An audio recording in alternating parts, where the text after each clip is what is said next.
Hello. What I'm going to go over with you today is a sample of APA formatting that is from my dissertation, but I have included some notations and want to walk you through that. I want to say up front that you should visit apastyle.org or Purdue OWL for really targeted help with APA formatting. What I'm going to show you today is really just kind of an overview of maybe common instances of APA formatting that you'll run into. So let's just get started. As you can see, I've commented on instances of citing in text, and then I will show you the references at the end. So the first comment I have, I got this idea from the authors, but did not directly quote them. So APA requires anytime you use ideas that someone else has written or recorded in some way, you must give them credit. Even if you don't directly quote and you put things in your own words, if the idea came from someone else, you are required to cite that resource. So what these are called within the body of my writing are called in-text citations. So notice how this looks when it is not a direct quote. I put the author's last names if there are more than one, or if there are two of them, I list both of them. I'll show you an instance when there are more than two authors. So then I include the publication date of this resource. So these are the authors. This is when they published the writing that I used. My next comment, I elaborate on their idea. So this is their idea, and then I elaborate. So I discuss their idea. This is what you want to be able to do as a writer, a researcher, not just fill your paper with someone else's ideas, but your own understanding of what someone is telling you. My next comment, this is a direct quotation. So if you notice, I put quotation marks around the part that is directly quoted. So this is my idea, okay? But I got that from these authors. So the part that I took from them directly is in quotation marks. And then notice I include the page number because it's a direct quote. So when it's just an idea, a paraphrase, I don't put a page number or paragraph number. But when it's a direct quote, I need to point the reader back to exactly where I found that word for word. Okay, next comment. This is a direct quote, so I list the page number. The difference in this quotation or this reference is there's no date. So when I found this reference, it was on a website or a report, and I couldn't find a date. That's no problem if it's really not there. N period, D period means no date. So I still need the author's name. And in this case, it was an organization, no date, and then exactly where I found this direct quote. So this is their idea. I paraphrased it, but this is directly quoted because I felt like it was important enough to keep the exact wording, not because I'm lazy, but just because, for one thing, I don't know how else I would have said this. There are only so many synonyms. I don't want to change the meaning of what was said in the paper. Here, paraphrase, so no page number again. So just like this one up here, I don't need a page number. I don't need a page number. You will sometimes see authors include the page number, and that's okay. And in a lot of my drafts, I do put the page number. So if I want to go find that information, I can do so. But when you publish your paper, we don't normally see page or paragraph numbers when it's a paraphrase. Okay, here I'm talking about a This is a proper noun. It's Kolb's experiential learning theory. And then I don't want to keep writing experiential learning theory, so I provide the abbreviation. So the first time I use that term, I'm going to spell it out.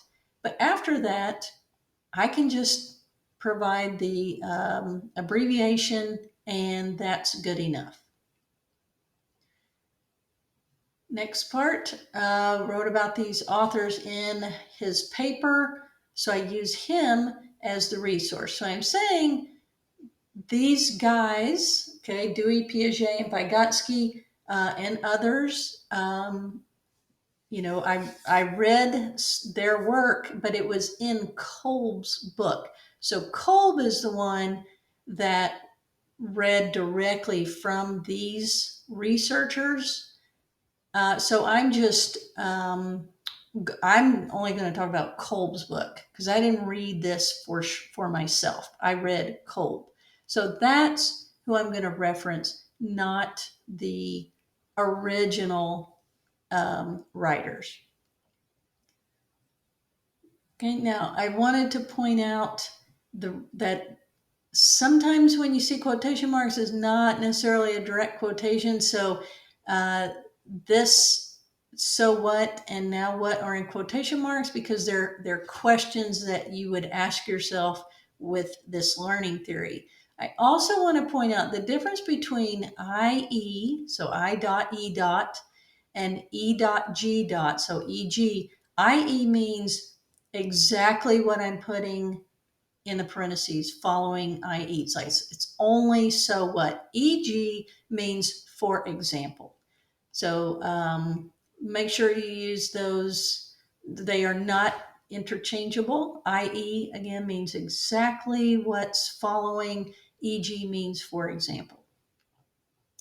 Okay, we'll go down here. The next comment, both direct quotes and paraphrase. So that's why my quotation marks are split up, are separated. Okay, systematic efforts. That was Seaman et al.'s exact words. Paraphrase their exact words. Paraphrase their exact words. So I need quotation marks around whatever they wrote word for word and a page number. But they didn't write this word for word. I came up with that. I came up with this. Okay, so I interpreted it from their readings, but I didn't want to take away from the meaning by trying to use synonyms or in my own words. So that's why the whole thing is not one long quote. Okay, here, I'm just pointing out that these are what the page numbers were, NP7, NP5. So that's what I put. It's not page 7, it's page NP7. Okay, kind of the same thing as Kolb. So what we had up here where I'm saying that Kolb is the one who read these authors, same kind of thing down here. Kook and Holst are the ones who read Knowles and Dewey. I didn't, so I'm talking about them. But Kook and Holst talk about Knowles and Dewey. They say, well, Knowles and Dewey declared experience can be connected to learning. Knowles and Dewey, I didn't read their papers. I didn't read their articles. Kook and Holst did. So that's why I'm citing Kook and Holst said this, not Knowles and Dewey. Put the years after each author's names because they wrote several books. So Kolb's book was in 1984. Jarvis' work was in 1987, but they both have a model of the relationship. So it's not just Kolb and Jarvis and then one of these years. Okay, so I actually saw Kolb's and Jarvis 2 models, whereas up here, I did not see Knowles and Dewey's writing. I didn't see it here. But I did see these 2 models. Because I have a year here, that means that I actually read Jarvis, but it was through these two authors. Up here, I didn't read what they wrote in this book. So that's why I have the year. I know when Jarvis said the important consideration of social context. Okay, here page numbers are actually not needed, but I wanted to show you. Yeah, so I don't have any instances of multiple pages. So even though this is not a direct quote, I'm just showing you what it would look like if you had multiple pages. It's PP period. If you had paragraphs, it would be PARAS period. So I don't actually need the page numbers. That's just an example for you.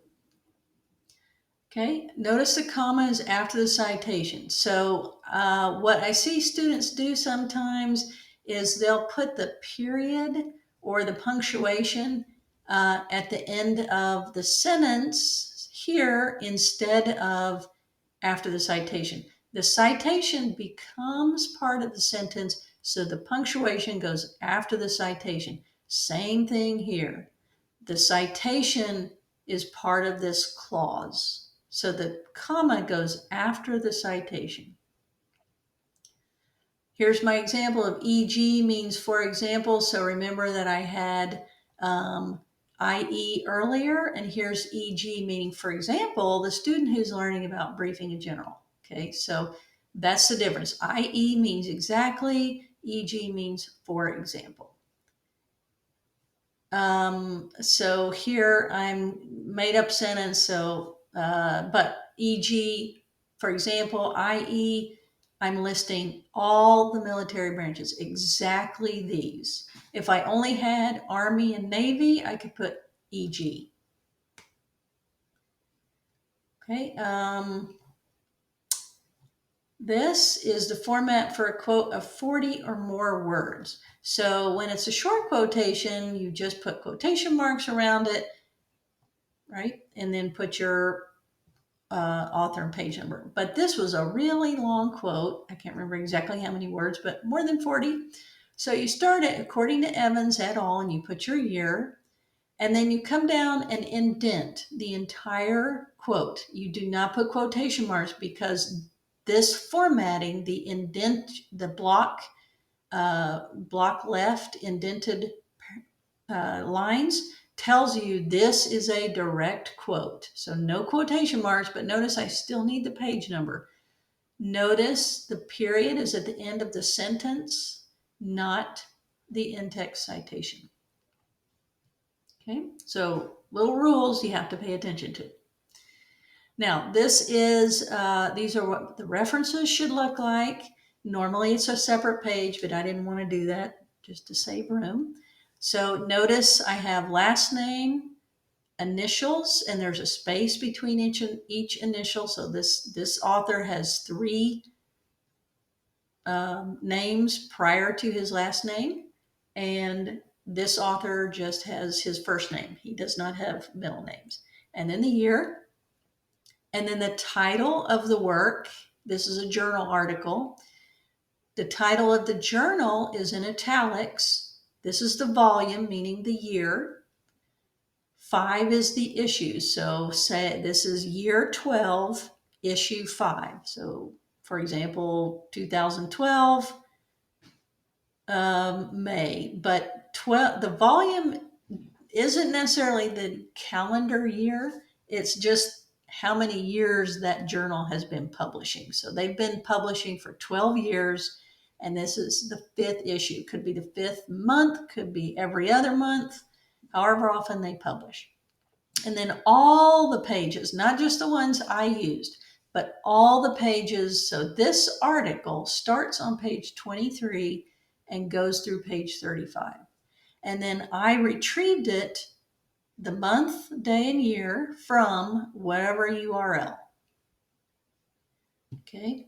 If you just list a URL, you don't say retrieved from. Here's another example. Again, first and middle, the year. This is a book. Title of a book is in italics, just like the title of the journal. This is a hard copy book, so there's no URL. I actually own this book. Again, doctoral dissertation, the title of the dissertation, retrieved from, okay, order. So they all have numbers. So my dissertation has, I think it's a publication number. Online magazine. So it's not going to have the volume and the issue because it's just online. So they're just constantly publishing.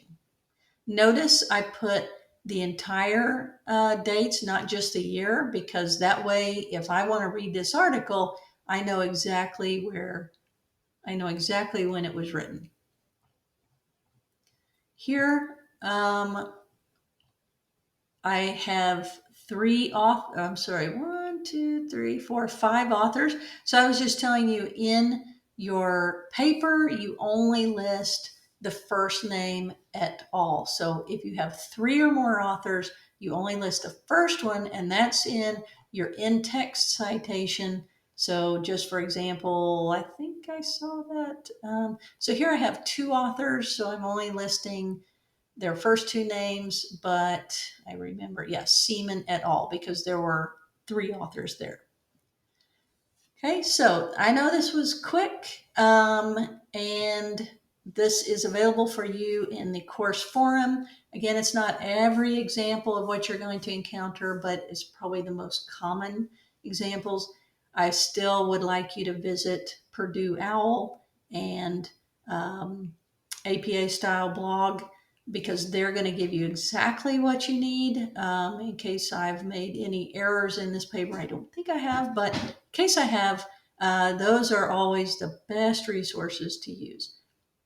I hope this has been helpful, and I hope that